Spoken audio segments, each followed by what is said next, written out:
Tomen sus asientos. Dios le bendiga muchísimo.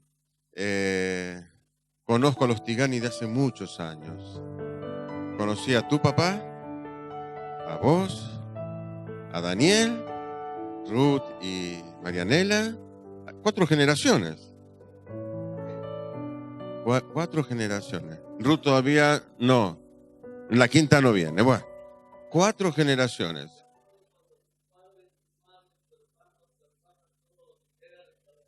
Claro, éramos una barra, 6 hermanos, papá y mamá, nos congregábamos con 6 ingenieros. Bueno, 4 generaciones, eso indica que estamos envejeciendo un poco. Cuando hay muchas generaciones que conocemos, significa que, bueno, los años han pasado. Yo este año cumplí 70 años. ¿Vio cuando uno pasa la generación 60, 70... y ya uno empieza a mirar los 80, y bueno, hasta que Dios quiera, ¿no? 87, ya mira los 90, bueno. Muy bien, es una alegría poder estar aquí y compartir esta palabra. En la semana estuve hablando con Margarita, me llamó de Nueva York, hacía frío ahí y acá tenemos calor. En febrero viajé a México por un tema del Seminario Bíblico de Fe. Allí tenemos un misionero y tenemos una obra del seminario. Y bueno, también sentí el cambio de temperatura, que fue terrible, porque salí un día que en Argentina hacía 40 grados y llegué a México y hacía 3 grados, más o menos, en la mañana, aunque después calentaba un poquitito. Y ese cambio de temperatura era como pasar del freezer al microondas, más o menos, una cosa así, ¿no?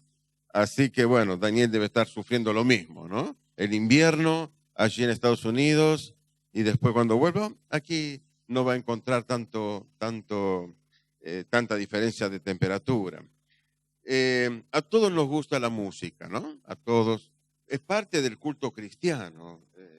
La iglesia cristiana siempre, en cierta manera, una parte del culto, de la adoración, estaba relacionada con la música. Y en el Antiguo Testamento era muy notable la música. Y hay algunas canciones muy conocidas, impactantes. Recordamos cuando el pueblo de Dios salió de Egipto y cuando pasa el Mar Rojo, de pronto ve la gran victoria que Dios le daba, sepultando en ese mar a los egipcios, a sus enemigos, y ellos que hacen cantan. Moisés, hay una canción de Moisés allí en el Éxodo. Y María, su hermana, también comienza a cantar. Después tenemos, bueno, los salmos. Los salmos son canciones. David fue un hombre que compuso muchísimas canciones. Con su arpa tenía ese don y la música acompañó esa etapa del reino de Israel. Tuvo un rey que era muy cercano a la música. Con anterioridad, cuando se construyó, o después cuando se construyó el templo, Salomón construyó el templo, los levitas tenían un grupo de cantantes, ¿no? Así como había porteros y había sacerdotes y algunos sacrificaban. Cada uno tenía su función, pero había una familia que tenía una gran inclinación hacia la música. Yo conozco personas que tienen una gran inclinación, con mucha facilidad cantan y tocan instrumentos. A mí me costó siempre. Me acuerdo, creo que los que nos criamos en la iglesia, alguna vez agarramos algún instrumento, ¿no? Yo me acuerdo una trompeta y me dijeron, Ciro, tenés que soplar para que salga el sonido. Y entré a soplar y a soplar y apenas salía un sonidito, dije, esto no es para mí, ¿no? Así que me tienen que aguantar predicando.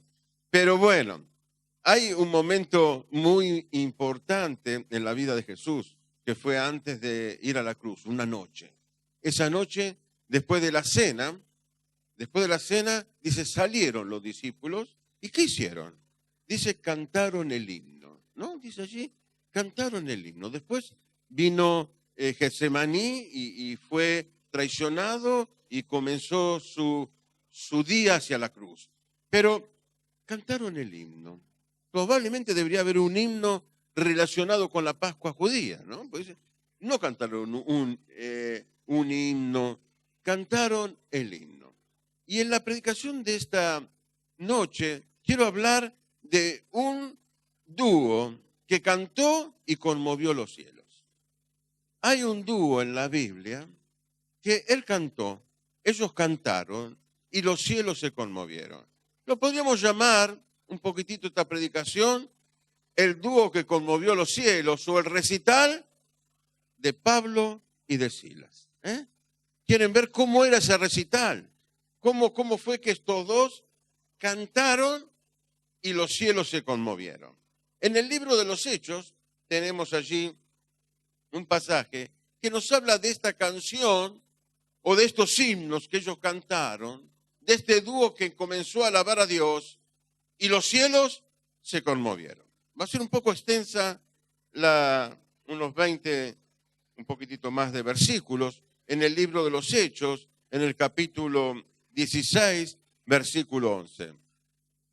Allí vamos a empezar desde el 9. 16, 9. Y se le mostró, ¿lo tienen? Hechos 16, 9. Y se le mostró a Pablo una visión de noche. Un varón macedonio estaba en pie rogándole y diciendo, pasa a Macedonia y ayúdanos. Importante, ¿no? El Espíritu Santo llevaba a la iglesia adelante. Cuando estuve en México coincidí prácticamente con el viaje del Papa.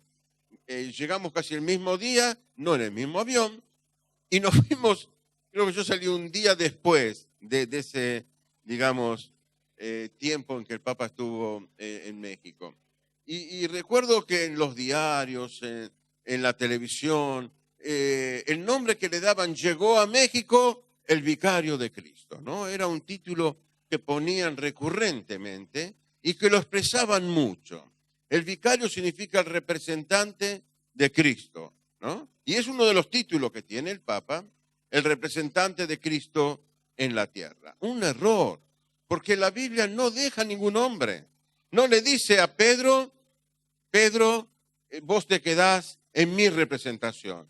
Vas a ser mi representante y los que te sigan van a representarme a mí en la tierra.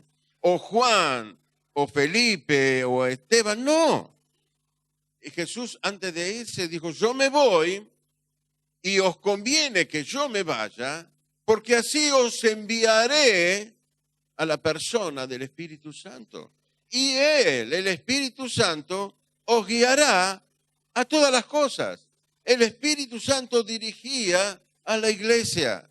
Es notable, ven en el libro de los Hechos, recuerdan cuando Pablo es apartado allí en la iglesia de Antioquía, en Siria, dice que el Espíritu Santo le habló a los profetas, a los apóstoles, a los maestros que estaban allí en Antioquía, y el Espíritu Santo dijo, separadme a Bernabé y a Saulo para la misión que yo ya le tengo destinado. El Espíritu Santo movió a la iglesia y el Espíritu Santo está aquí. El Espíritu Santo sigue siendo el que guía a la iglesia. Y en esta noche está aquí. Amén. Él está aquí y va a seguir guiando a la iglesia siempre. El Espíritu Santo.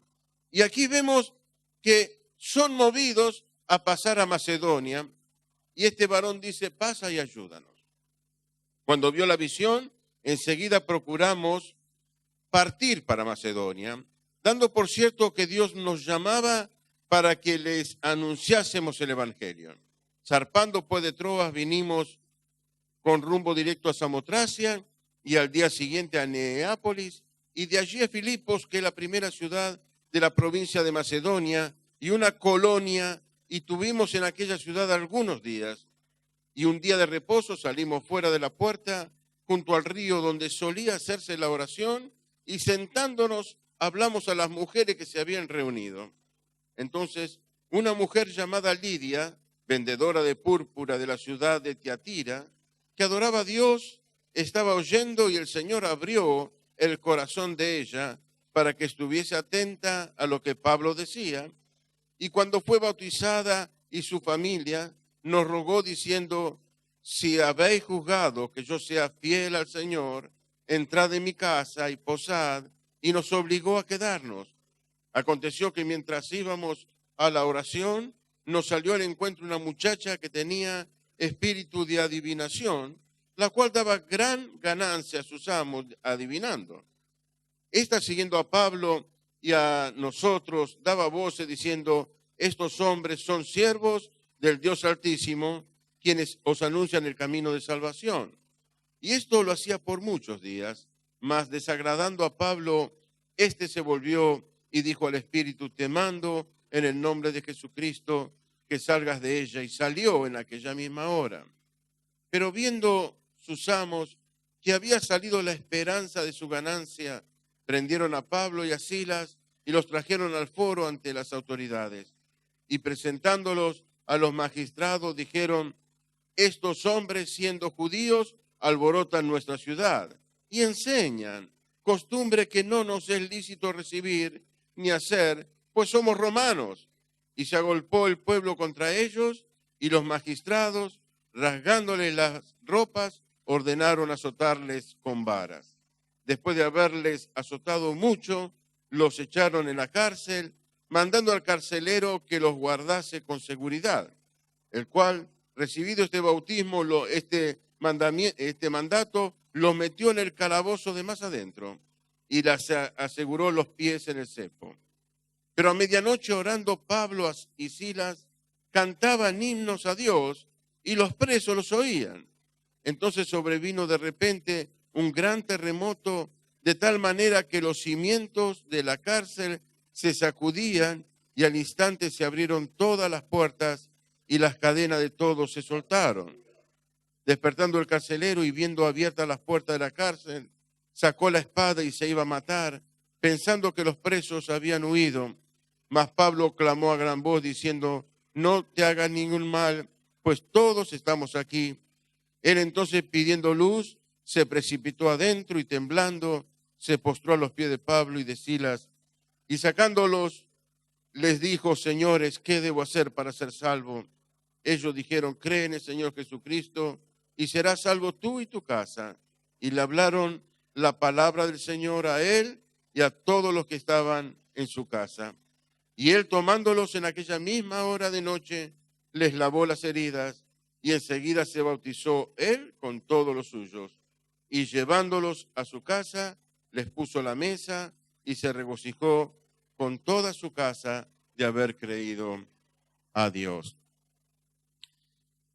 Vemos aquí que Pablo con sus compañeros, con Lucas y con Silas, Timoteo también formaba parte del equipo, a veces quedaba en algún lugar atendiendo la obra, pero ellos tres parten hacia un continente al cual nunca jamás habían ido. Hasta ese momento ellos habían predicado en lo que era la Galacia, Asia Menor, el Medio Oriente, pero nunca habían tocado el continente europeo. Y en ese momento, donde ellos tenían duda hacia dónde ir, el Espíritu Santo les guió. Vieron una visión de noche, un varón macedónico que le decía: pasa y ayúdanos. Y entendimos que teníamos que viajar a ese lugar para predicarles el Evangelio. Pasa y ayúdanos. Y en el día de reposo, los tres comenzaron con su misión. La iglesia tenía una misión y era propagar el Evangelio de Jesucristo. La misión de la iglesia, estamos puestos aquí para propagar el Evangelio de Cristo e ir donde Dios nos llame. Hoy estamos aquí, mañana allá, pero nuestra misión, y la iglesia nunca debe perder el sentido de misión. Tenemos una visión, vivimos para eso. Esta es nuestra gran misión. Y apenas llegó el día de reposo, dice: salimos fuera de la puerta. La iglesia tiene que ir y predicar, no esperar que la gente venga, ¿no? Salimos fuera de la puerta. Para ir a pescar hay que ir al mar. A algunos les gusta pescar en la bañera, pero bueno, ¿no? La llena, le mete unos pececitos y pesca allí. Pero la realidad es que para pescar tenemos que salir al mar, ¿no? Entonces, el día de reposo, dice, el día sábado salimos fuera de la puerta. Salimos afuera. Saliendo fuera, comenzaron a anunciar el evangelio y había que un grupo de mujeres que estaban reunidas en la hora de la oración. Mujeres que buscaban a Dios. Día de la mujer. Y vemos allí un grupo de mujeres buscando a Dios. Muchas veces encontramos a las mujeres como más sensibles a las cosas de Dios, como más inclinada a las cosas de Dios. Jesús mismo tuvo una compañía de mujeres que le acompañó en su ministerio. ¿Recuerdan quién descubrió la resurrección de Cristo en primer lugar? Fue una mujer que muy de noche, un domingo, fue para cumplir con los ritos judaicos del cuerpo de alguien que había fallecido y descubrió que Cristo había resucitado. Fue una mujer la que dio la primera noticia. Cristo resucitó, la tumba está vacía. Ahí encontramos a ángeles que decían que Jesús ya no estaba más en ese lugar, que ya había resucitado. Allí encontramos también a esta mujer llamada Lidia, vendedora de púrpura. La púrpura era una tela muy cara.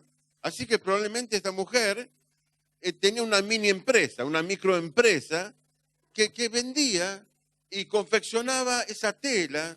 ¿Recuerdan cuando Cristo, él iba a la cruz, le pusieron un manto púrpura diciendo, si tú eres rey de los judíos, tienes que usar esta ropa. Esta ropa es la que usan los reyes, ¿no?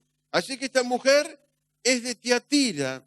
¿Recuerdan que cuando Juan envía el mensaje que Cristo les daba a las iglesias de Asia Menor, una de las iglesias era Tiatira? Y muchos dicen que esta mujer Lidia fue la que, en cierta manera, fundó la iglesia de Tiatira.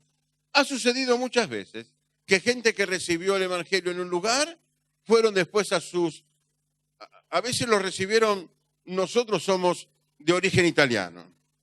Y muchas veces sucedió, acá mismo sucedió, nuestra obra comenzó en el año 1916. Este es un año significativo para nosotros. Argentina cumple su bicentenario y nosotros como iglesia, aunque los primeros que vinieron también de origen italiano lo hicieron en el año 1909 y la historia como institución es más de 100 años. Como iglesia en Devoto cumplimos 100 años este año, ¿no? Un 2 de noviembre del año 1916 bajaron en el puerto 2 hombres, fueron a Devoto, que era todo quintas, no había casa, y predicaron el evangelio. Desde ese momento el testimonio sigue en pie. Y yo digo a los hermanos, mire hermano, tenemos que recordar a esos hombres que vinieron a ver a su familia. No tenían familiares aquí en Argentina, vinieron de Chicago, Estados Unidos, y vinieron a predicarle a sus familiares. Y nació la iglesia, un 2 de noviembre del año 16. En el 2016 estamos cumpliendo este año exactamente 100 años. Somos unos viejos bárbaros. Pero yo le digo, no miremos para atrás, sino que miremos para adelante. El resultado de esa predicación no la podemos medir. Calculamos que de asamblea cristiana hay aproximadamente 1000 iglesias en el país. Algunas manteniendo el nombre y otras formaron otros grupos, como en Santa Fe y en otros lugares. Pero ahí tienen su origen, sus raíces, están allí, ¿no? Estos hombres que vinieron a hablarle a su familia, probablemente Lidia hizo lo mismo. Y Lidia enseguida dio prueba de que había cambiado su vida, ¿no? El evangelio transforma nuestras vidas. El evangelio hace distinto a las personas.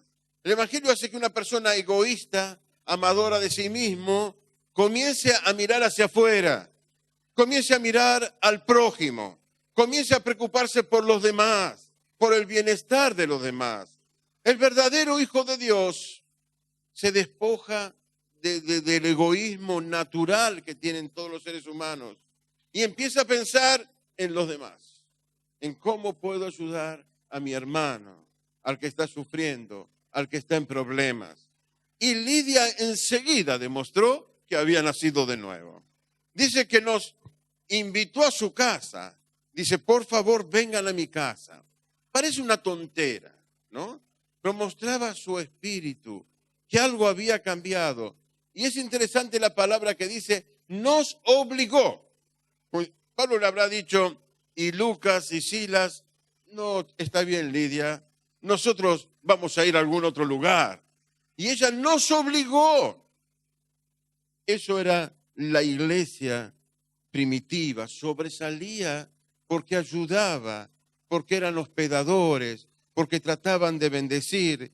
Dice el libro de los Hechos que ninguno decía tener algo como propio, sino que ayudaban a los más necesitados. Si el mundo fuera ganado para Cristo, no tendríamos gente necesitada en el mundo, ni pobres, ni indigentes. Realmente vemos la misión de la iglesia es bendecir a la gente, es ayudar a la gente. Pero lógico, mientras predicaba, comenzó la oposición. Y la oposición comenzó con algo extraño. Una chica iba detrás de ellos y decía, estos son siervos del Dios Altísimo, ¿no? Fíjese lo que decía esta chica. Dice, esta siguiendo a Pablo y a nosotros daba voces diciendo, estos hombres son siervos del Dios Altísimo, quienes os anuncian el camino de salvación. ¿Decía algo incorrecto? Estaba diciendo la verdad, ¿no? Yo podría decir, pero aunque el diablo esté ahí, me está haciendo propaganda, Me está haciendo propaganda. Esta muchacha iba atrás diciendo, estos son siervos del Dios Altísimo y os anuncian el camino de la salvación. Pero yo diría, mejor propaganda que esta no habría. Pero sabe, la iglesia no necesita de propaganda, porque el poder de Dios acompaña a la iglesia. Los fines no justifican a los medios. Y Pablo lo tenía claro eso. Era un medio, parece correcto, para que la gente le escuchara. Sin embargo, el fin no justificaba que él aceptara que un espíritu inmundo metido en esta chica le hiciera propaganda. Y realmente hoy vemos muchas veces en la iglesia el marketing, ¿no? El marketing, la propaganda. Venga a recibir. Hoy a la medianoche ponga la televisión y va a encontrar el marketing de la llamada de las llamadas iglesias evangélicas. Venga a recibir, tome un vaso de agua, pase por el manto de la descarga, pase por aquí y pase por allá y Dios lo va a bendecir. Usted va a ser una persona que no va a sufrir más. Claro, se llama para de sufrir, ¿no? Listo. No pasa más ningún problema, no se enferma, no le duele ni un callito, nada, ¿no? Pero ese es el evangelio. Ese es el marketing que trata de atraer a la gente predicando un evangelio que no es el evangelio. No es el evangelio. Es verdad que el evangelio nos bendice. Yo soy un hombre feliz de haber conocido a Jesucristo en mis 17 años, aunque nací en un hogar cristiano. Y realmente la paz que pone Cristo en el corazón, el gozo que pone Cristo, ver su mano en cada momento. Esta semana choqué, ¿no? Y dije, bueno, tenía que venir acá. A la mañana tuve que ir a predicar a otra iglesia y dije a Esteban, lo desperté siempre los domingos, él es muy difícil despertarlo, pero sucedió un milagro. Me dijo, papá, te acompaño. Bueno, bárbaro. Sucedió el milagro, el primer milagro, ¿no? Y ahora salí, López de Vega y Beiró, dije, bueno, hay un colectivo que creo que debe pasar por acá, 135. Y estaba en la parada, ¿no? Y pasa un hermano que hace 20 años que no viene a la iglesia. Y para en la esquina y me dice, pastor, suba. Pastor, suba. Me parece una tontera, ¿no? Y subí, ¿a dónde va que lo quiero llevar? Hace como 20 años que no viene a la iglesia, ¿no? Y entonces usted dice, pero son tonteras que pasan. Miren, yo veo la mano de Dios en forma permanente, en esas cosas pequeñas y también en las cosas grandes. Pero también hay pruebas y también hay dificultades. Los medios o los fines, perdón, no justifican los medios. Los medios tienen que ser tan santos como los fines, ¿no? Es decir, Pablo no necesitaba que alguien le hiciera propaganda, porque Cristo estaba con él y el poder de Dios se manifestaba en él. Y la iglesia iba a creer sin necesidad de propaganda. Hay carteles que a veces, la verdad, son recontra atractivos, pero están muchas de las veces engañando a la gente, literalmente engañando a las personas. No solamente como cristianos.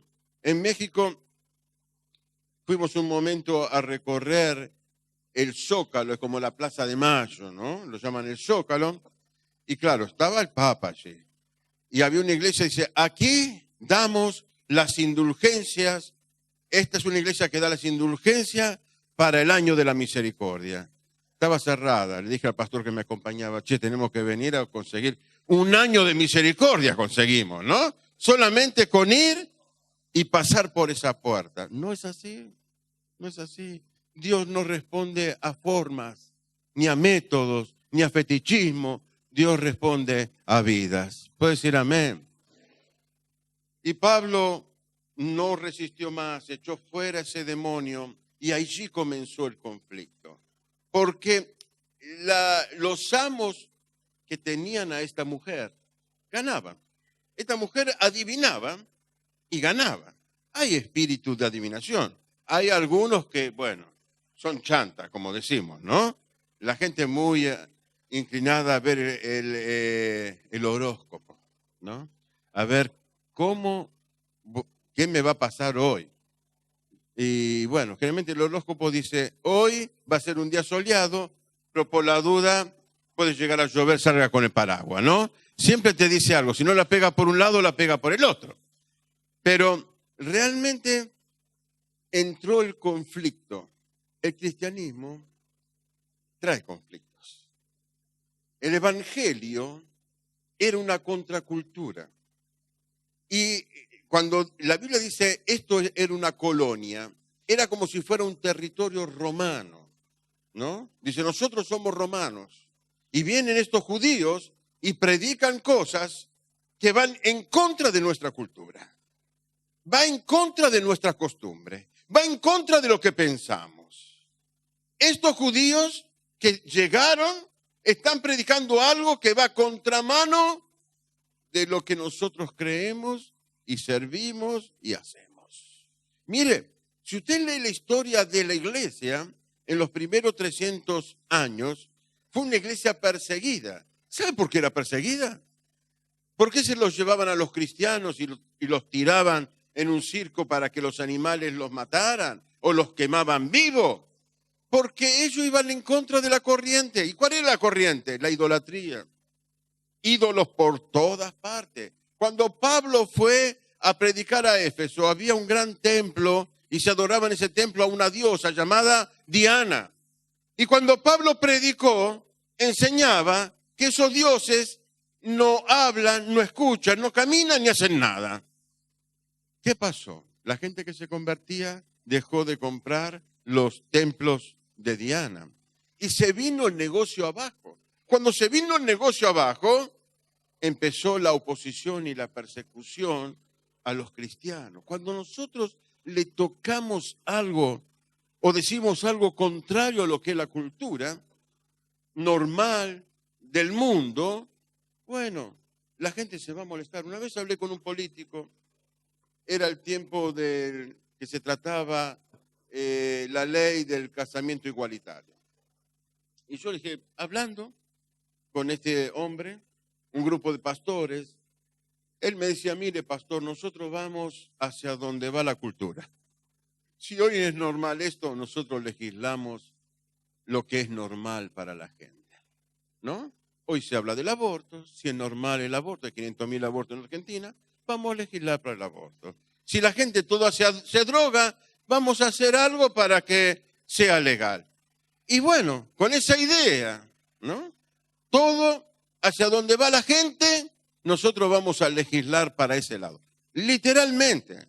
No le digo qué político fue, porque van a decir, este es de acá o de allá. Un político importante, era un ministro.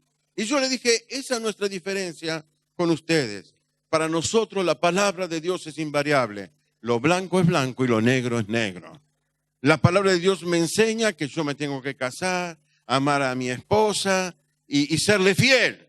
Y si es lo normal no serle fiel, hay estadísticas que dicen que es enorme la cantidad de infieles. Argentina va liderando. Sin embargo, yo no puedo aceptar esto, porque la Biblia me dice cómo tengo que vivir. Y eso produjo una gran oposición. ¿Y dónde fue a parar Pablo? A la cárcel. Cuando nosotros predicamos algo que a la gente no le gusta, vamos a tener oposición. Y fue a parar a la cárcel. Y dice que allí le fue azotado mucho, ¿no? Los echaron en la cárcel y fue azotado mucho con vara. Aclara un poco el elemento que utilizaron para castigarlo. Cuando Pablo hace la lista de los sufrimientos que tuvo que pasar, ¿no? Él dice, 3 veces fui azotado con vara. 5 veces fui azotado de los judíos. Me dieron, creo que eran 40 azotes menos 1, ¿no? Era 40, ¿no? A veces me agarra la inflación y digo 50 menos 1. No, 40 era, ¿no? Parece que uno menos, por la duda, ¿no? Algún motivo debería haber. 3 veces azotados con vara. Estuve en naufragio. Una noche y un día en alta mar. Realmente cuando él hace ese listado, bueno, realmente cuenta lo que le sucedió en Filipos. 3 veces fui azotado con vara. Una de esas veces era allí. Yo no sé si era más liviano los azotes de cuerda o de vara, ¿no? Yo una vez la ligué también. Mi papá era sastre y tenía una regla larga, ¿no? Y a veces como chicos hacíamos macana, ¿no? Yo como los chicos. Y me acuerdo, una regla bien larga. Mi papá no era de darme. Pero no sé, había llegado tarde. Una macana grande me había mandado, ¿no? Y me escondí en un techo que unía mi casa con la casa vecina. Y ahí estaba escondidito. Dije, acá mi viejo no me va a agarrar, ¿no? Y no sé cómo llegó ahí. Y sentí la vara, ¿no? Dándome. Pegué un salto, corrí, pero el viejo en ese momento era ágil y me agarró, ¿no? Fue la única vez que me dieron con vara. Me dieron 2 o 3, ¿no? Reglazos, esos de desastre. Pero ahí estaba Pablo, sangrando, y lo metieron en la cárcel. Dice que lo azotaron no poco, mucho. No poco, no fueron 2 golpes. Lo azotaron mucho. ¿Y qué hizo Pablo allí? Si a usted lo mandan a hacer un trabajo para Dios, ¿no? Lo mandan a predicar a un lado. Predica, cumple todo lo que Dios le dijo y de pronto lo azotan y lo meten en una cárcel o sufre cualquier prueba o cualquier dificultad. ¿Qué diría usted? ¿Qué diría? Dios, yo te estoy sirviendo. ¿Qué le diría? Lo lógico sería que el diálogo entre Pablo y Silas sería, Pablo, ¿qué nos pasó? Nosotros vimos una visión de un hombre que nos decía, vayan y ayúdennos. Fuimos, predicamos, hicimos todo bien y ahora estamos aquí. Nuestros pies están en un cepo, nuestras espaldas están lastimadas y no tenemos fuerza. Dios nos habrá dejado. Dios nos dejó. ¿Por qué esta prueba? ¿Por qué este sufrimiento? Hermanos, Dios está con nosotros, pero muchas veces pasamos por pruebas y por dificultades. Muchas veces hay noches en nuestra vida. Muchas veces las nubes cubren el sol. Y en esos momentos es cuando tenemos que levantar nuestros ojos y saber que aunque la noche sea muy oscura, el Señor siempre va a estar a nuestro lado. No hubo ninguna queja. Él no dijo, Señor, ¿por qué estamos aquí? ¿Por qué estamos aquí? ¿Qué es lo que hicieron? El recital de Pablo y Silas. ¿Cómo se presentan los músicos? Mire un afiche. ¿Qué dice un afiche? Va a cantar Juan Pérez. No hay ningún Juan Pérez acá, ¿no? No. Bueno, va a cantar Juan Pérez. El lugar es este. Tiene que estar el lugar. Las personas que van a dar su recital. Va a estar, digamos, el escenario donde va a ser montado. Todos los detalles, ¿no? Para que usted pueda ir y escucharlos. Esa noche, en Filipos, los carteles decían, me estoy imaginando, ¿no? Hoy un gran recital. Cantan Pablo y Silas. El lugar donde van a cantar es la cárcel. Y el escenario se va a montar en la cárcel de más adentro. Y su aspecto no va a ser tan impactante. Vio que los músicos usan trajes de colores, ¿no? Medio rojito, bueno. Su aspecto no va a ser tan lindo. Sus espaldas van a estar sangrando. Y no es un efecto especial. Sangraban de verdad. Porque dice después que el carcelero curó las heridas. Sus espaldas, su cuerpo estaba sangrando. Y sus pies estaban en cepos. Eso es lo que decía el afiche. Hoy canta. La hora de comienzo es la medianoche. Hay que poner bien la hora. Dice que a medianoche ellos comenzaron a cantar. La hora de comienzo va a ser a la medianoche. Y usted dice, ¿quiénes van a escuchar ese recital? ¿Quiénes van a ir a medianoche a la cárcel, al escenario de más adentro, para escuchar a dos hombres cantar heridos, lastimados y en un cepo? Había algunos que estaban allí. Así que algunos dicen, y los presos les oían. No sabemos qué cantidad, pero por lo menos gente que le escuchaba tenían. Pero déjeme que le diga algo. No estaban solamente los presos yéndoles. Yo creo que ese lugar estaba rodeado de la presencia de Dios. Me imagino que debería haber cientos y miles de ángeles allí, diciendo, miren a mis siervos. Han predicado el evangelio, me han obedecido, están sufriendo y en vez de quejarse, están cantando himnos a Dios. Me gustaría cuando llegue al cielo escuchar y preguntarle, Pablo, ¿qué era lo que cantaba? ¿Qué era lo que cantaba? Pero allí en ese lugar estaba Jesús también. No solamente estaban los presos. Y ese lugar, mire, no se conmovió de aplausos, pero ese lugar tembló. Ese lugar se conmovió. Dice que los cimientos de la cárcel comenzaron a moverse. Y las cadenas y los cepos se abrieron. Y las puertas se abrieron todas. Era la respuesta. El poder de Dios estaba en ese lugar. No necesitaban de una divina.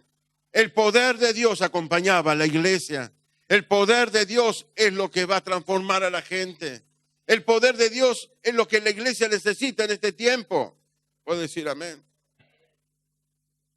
¿Cuántos resultados, y con esto termino, hubo de ese recital? Hubo muchos resultados. Primero, los cielos se conmovieron. Y todo lo que hacemos, hermanos, es para la gloria de Dios. No es para agradar a los hombres, es para agradar a Dios.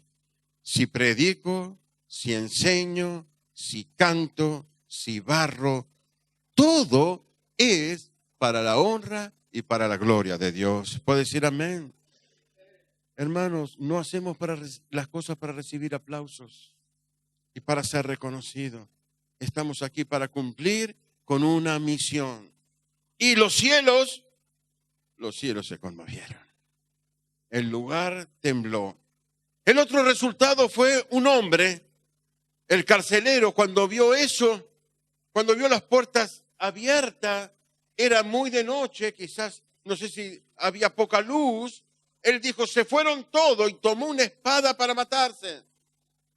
Ya la decisión había sido tomada. Aquí me mato, porque me dijeron que tenía que cuidar a estos presos, tenía que cuidarlos, y se me fueron todos.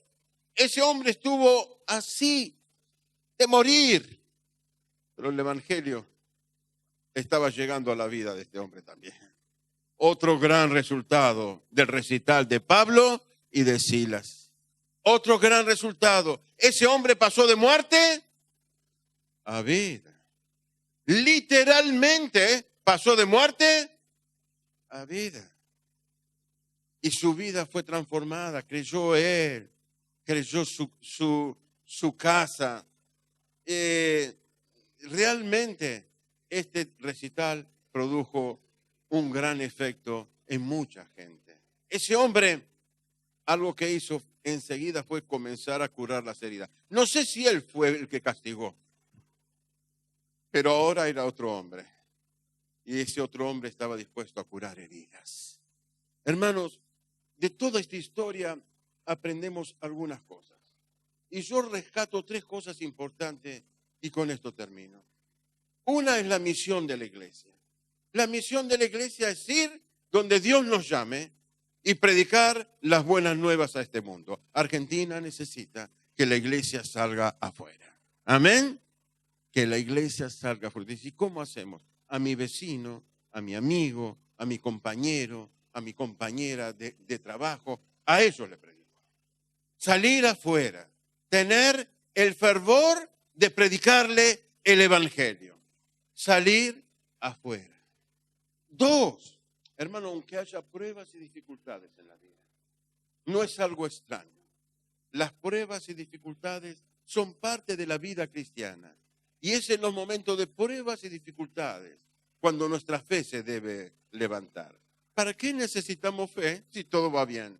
Es cuando las pruebas son difíciles, cuando realmente hay cosas que nos suceden que vemos que no podemos solucionar. Es allí cuando la fe actúa, cuando decimos, yo confío en ti. Amén. Hermanos, Pablo y Silas no estaban solos. La otra cosa que aprendo, en ese lugar va Jesucristo.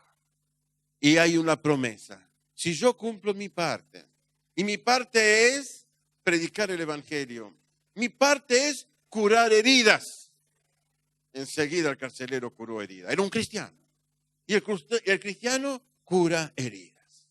A nuestra iglesia van a venir, a nuestras iglesias, gente lastimada, herida, destruidas. Porque el diablo vino para matar y destruir. Y nuestra función como iglesia es curar heridas. Salir, predicar el evangelio, contener a la gente y ayudarle a crecer, a ser discípulos. Amén. Y sabe, aunque la hora sea muy, muy oscura y aunque todo parezca que es de noche y aunque el viento sea muy fuerte, hay una promesa. Dios va a estar siempre con nosotros. Nunca les dejaré. Yo los quiero y yo estaré con vosotros todos los días hasta el fin del mundo. Él estuvo con Daniel cuando fue echado en el foso de los leones. Él estuvo con los 3 amigos de Daniel cuando fueron echados en un horno de fuego ardiendo.